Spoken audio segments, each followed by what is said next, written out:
নমস্কার বন্ধুরা, আমার চ্যানেলে আপনাদের সকলকে স্বাগত।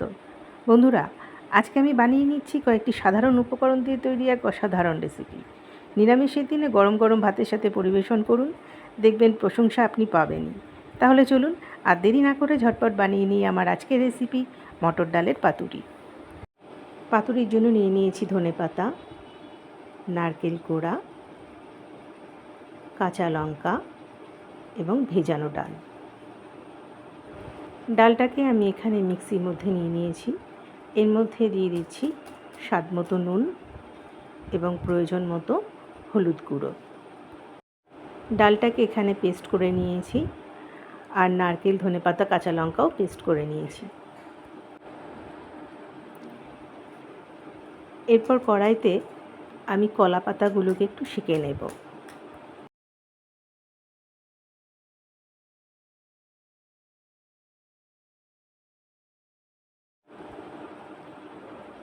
ডালের মধ্যে আমি এবার নারকেল, ধনেপাতা, কাঁচা লঙ্কার পেস্টটাকে মিশিয়ে নিচ্ছি।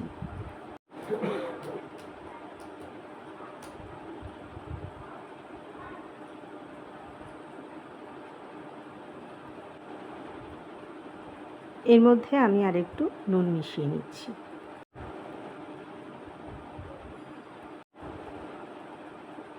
এরপর প্রয়োজন মতো 2 চামচ আমি এখানে তেল মিশিয়ে নিচ্ছি। মিশ্রণটির মধ্যে আমি এখানে 2 চামচ সর্ষের তেল মিশিয়ে নিচ্ছি। মিশ্রণটিকে আমি কলাপাতার মধ্যে ভালো করে মুড়িয়ে কলাপাতা আমি সুতো দিয়ে ভালো করে বেঁধে দেব।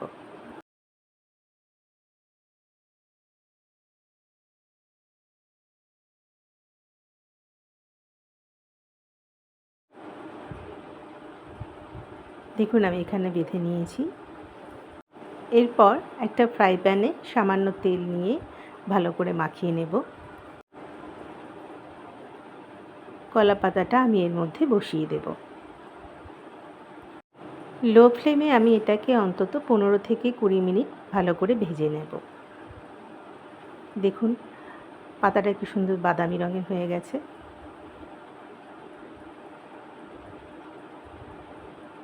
দুই পিঠই ভালো করে ভাজা হয়ে গেছে। বেটে রাখা ডাল এখনও কিছুটা রয়ে গেছে, তাই আমি এটাকে একটা টিফিন বক্সের মধ্যে ভালো করে তেল মাখিয়ে মিশ্রণটা ঢেলে দেব এবং এটাকে আমি ভাপে করে নেব। বাকি ডাল বাটাটা আমি পুরোটাই টিফিন বক্সের মধ্যে দিয়ে দিয়েছি। ঢাকনা দিয়ে ভালো করে বক্সটা চেপে দিচ্ছি। এবার আমি একটা কড়াইয়ের মধ্যে বেশ কিছুটা জল নিয়ে তার মধ্যে টিফিন বক্সটা বসিয়ে দিলাম। গ্যাসের ফ্লেমটা অন করে দেব। আমি একটা নোড়া এখানে বক্সের ওপর চাপা দিয়ে দিলাম। মিনিট 10 পরে আমি নামিয়ে নিয়েছি।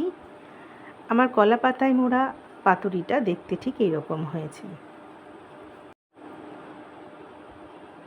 10 মিনিট পর আমি টিফিন বক্সটা কড়াই থেকে উঠিয়ে নিয়েছি। সুন্দর জমে গেছে ডালটা, এখানে দেখতেই পাচ্ছেন।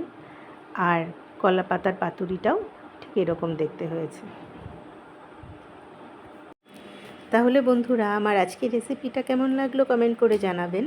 ভালো লাগলে অবশ্যই একটা লাইক করবেন, আর চ্যানেলটিকে সাবস্ক্রাইব করে পাশে থাকা বেল আইকনটি প্রেস করে রাখবেন পরবর্তী ভিডিও পেতে।